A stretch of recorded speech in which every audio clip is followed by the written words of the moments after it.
I hope you had a good week. This is yet another video on the subject of change. And if you've been following them, you may remember that I finished the last video with a question. Can you teach your body emotionally what your future body will look like before it's manifested? That means you can't wait for the weight loss to start feeling healthy. You can't wait for the healing to feel gratitude. That's the old model of reality, cause and effect. Waiting for something outside of you to feel the relief from the pain of being overweight. The quantum model of reality is causing an effect. So that means the moment you start feeling beautiful, you are creating the body you are proud of. The moment you start feeling healthy, you're stepping into a better health. The moment you start falling in love with yourself, you're creating equal. The moment you start feeling grateful, your healing begins. That's causing an effect.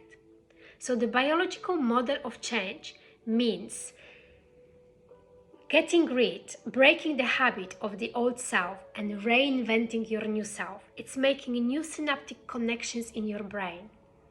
And I want you to know that you probably have done this before. Maybe you've lost the weight before and you fell off the wagon, as they say, and now you want to do it again.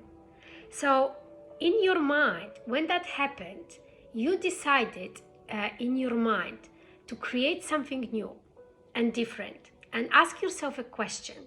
Is it possible that I can be healthy? Is it possible that I can have a body that I'm proud of?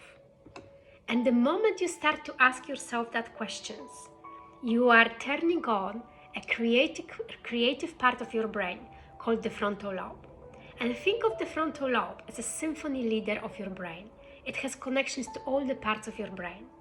And what it does, it calls up different networks of neurons in your brain that are associated with that question. And based on the feelings you've learned intellectually and the experiences you've had as well, it begins to put them seamlessly together. And the next thing you have is the picture in your mind, and that's called an intention.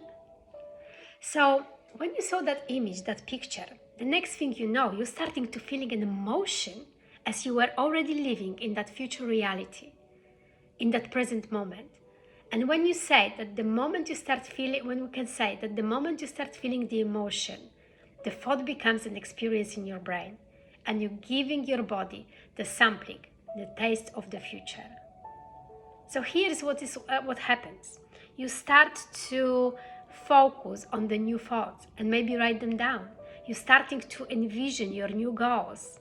You're starting to put your attention on those goals. And you're conscious, and what's most important, you start to write down the thoughts that otherwise would slip by unnoticed by your awareness. Like, I can't do it, it's too hard, I'll never change. These are the thoughts that if you respond to them, will cause you to lose sight of your future. There will be only one more video on that subject, so stay tuned.